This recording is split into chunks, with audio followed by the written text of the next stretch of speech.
वाड्याची पडझड झाली आहे, पण 350 वर्ष गेली हा वाडा पाहायला मिळतोय ही सामान्य गोष्ट नाही. वेडात मराठे वीर दौडले साथ या साहसी ओळी साताऱ्यापासून 48 किलोमीटरवर असलेल्या गावी आपल्याला घेऊन जातात. रस्त्यालगतची कमान पाहून आनंद होतो. गावात प्रवेश केल्यावर पाठमोरी असलेल्या वाड्याची भिंत कड्यासारखी दिसते. शिवकाळात बुरुजांचे वाडे बांधण्यास परवानगी नव्हती. हा वाडा कुडतोजीराव अर्थात प्रतापरावांच्या स्वामीनिष्ठेची शौर्याची साक्ष देत गेली 350 वर्ष उभा आहे.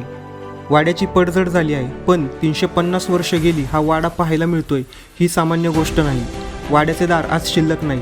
प्रतापरावांच्या सदरेचे काम पाहिल्यावर अंतःकरण भरून येते. 2 एकरात असलेल्या वाड्यात अनेक गुजर कुटुंबे राहतात. प्रतापरावांची ऐतिहासिक कामगिरी व त्यानंतर तो नेसरी लढाई प्रसंग आपले मन हेलावून टाकतो. छत्रपतींनी आपले पुत्र राजाराम यांचा विवाह प्रतापरावांची कन्या जानकीबाई सोबत लावला. याच जानकीबाईंनी येसुबाईंसोबत 30 वर्ष औरंगजेबाच्या कैदेत काढली. प्रतापराव गुजरांचा वाडा या सर्व गोष्टींचा साक्षीदार आहे.